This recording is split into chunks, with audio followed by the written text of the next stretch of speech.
प्रेरितों 16 अध्याय। पौलुस का तीमुथियुस को साथ लेना। फिर वह दिरबे और लुस्त्रा में भी गया। वहाँ तीमुथियुस नाम का एक चेला था जो किसी विश्वासी यहूदनी का पुत्र था, परंतु उसका पिता यूनानी था। वह लुस्त्रा और इकुनियुम के भाइयों में सुनाम था। पौलुस की इच्छा थी कि वह उसके साथ चले, और जो यहूदी लोग उन जगहों में थे उनके कारण उसने उसका खतना किया, क्योंकि वे सब जानते थे कि उसका पिता यूनानी था। और नगर नगर जाते हुए वे उन विधियों को जो यरूशलेम के प्रेरितों और प्राचीनों ने ठहराई थी मानने के लिए उन्हें पहुंचाते जाते थे। इस प्रकार कलीसिया विश्वास में स्थिर होती गई और संख्या में प्रतिदिन बढ़ती गई। त्रोआस में पौलुस का दर्शन। फिर वे फ्रूगिया और गलातिया प्रदेश में से होकर गए, क्योंकि पवित्र आत्मा ने उन्हें एशिया में वचन सुनाने से मना किया। उन्होंने मूसिया के निकट पहुंचकर बितुनिया में जाना चाहा, परंतु यीशु के आत्मा ने उन्हें जाने न दिया। अतः वे मूसिया से होकर त्रोआस में आए। वहां पौलुस ने रात को एक दर्शन देखा कि एक मकिदुनिया पुरुष खड़ा हुआ उससे विनती करके कह रहा है, पार उतरकर मकिदुनिया में आ और हमारी सहायता कर। उसके यह दर्शन देखते ही हमने तुरंत मकिदुनिया जाना चाहा, यह समझकर कि परमेश्वर ने हमें उन्हें सुसमाचार सुनाने के लिए बुलाया है। फिलिप्पी में लुदिया का हृदय परिवर्तन। इसलिए त्रोआस में जहाज खोलकर हम सीधे सुमात्राके और दूसरे दिन न्यायपुलिस में आए।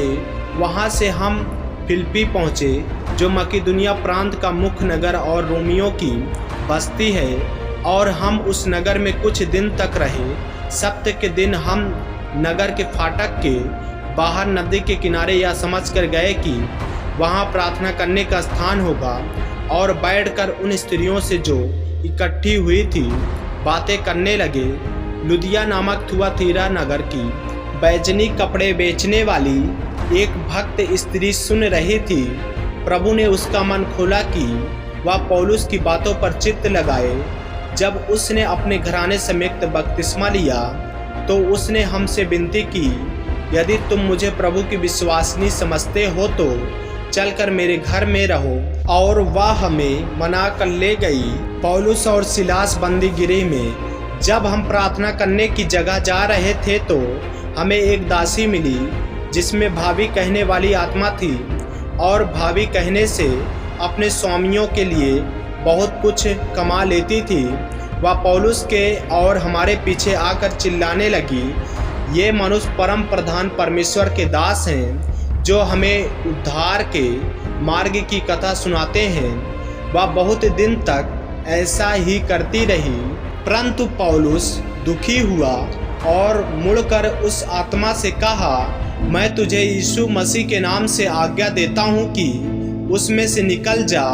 और वह उसी घड़ी निकल गई। जब उसके स्वामियों ने देखा कि हमारी कमाई की आशा जाती रही तो पौलुस और सिलास को पकड़ के चौक में प्रधानों के पास खींच ले गए और उन्हें फौजदारी के हकीमों के पास ले गए और कहा, ये लोग जो यहूदी हैं हमारे नगर में बड़ी हलचल मचा रहे हैं और ऐसी रीतियां बता रहे हैं जिन्हें ग्रहण करना या मानना हम रोमियों के लिए ठीक नहीं। तब भीड़ के लोग उनके विरोध में इकट्ठे होकर चढ़ आए और हकीमों ने उनके कपड़े फाड़कर उतार डाले और उन्हें बेंत मारने की आज्ञा दी। बहुत बेंत लगवाकर उन्होंने उन्हें बंदी गृह में डाल दिया और दरोगा को आज्ञा दी कि उन्हें चौकसी से रखे। उसने ऐसी आज्ञा पाकर उन्हें भीतर की कोठरी में रखा और उनके पांव काठ में ठोंक दिए। पौलुस और सिलास की बंदी गृह से मुक्ति।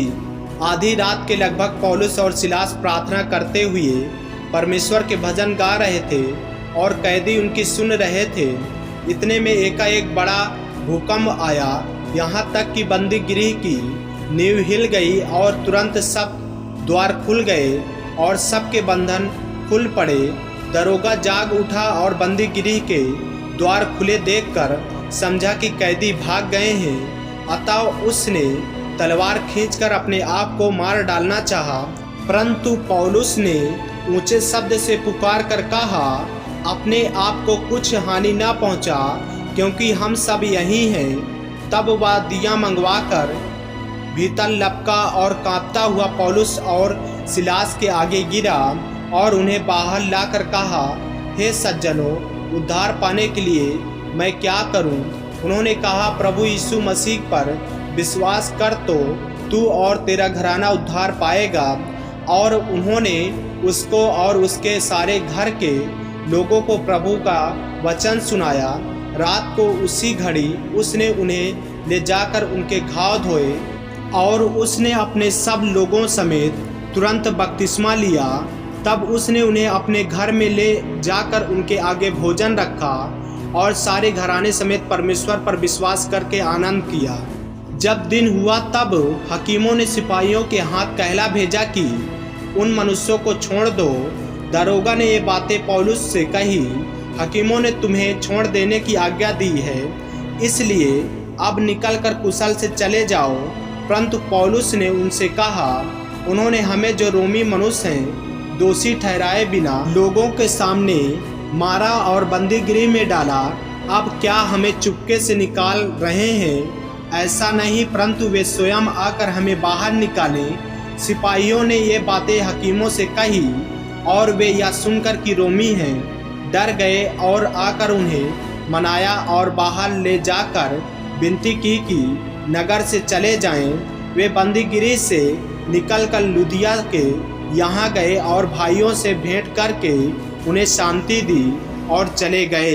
आमीन। मेरे प्रियो, यदि आप इस चैनल नए हैं, यदि आपने अभी तक हमारे चैनल को सब्सक्राइब नहीं किया है तो हमारे चैनल को सब्सक्राइब करें और बेल आइकन के बटन को दबाएं, ताकि परमेश्वर का वचन रोजाना आप तक पहुंच सके। और जो वचनों को नहीं पढ़ पाते हैं उनके पास जरूर शेयर करें, ताकि वे वचनों को सुने और परमेश्वर में बने रहें और परमेश्वर उन्हें आशीषित करे। जय मसीह की। प्रभु आप सबको आशीष दे।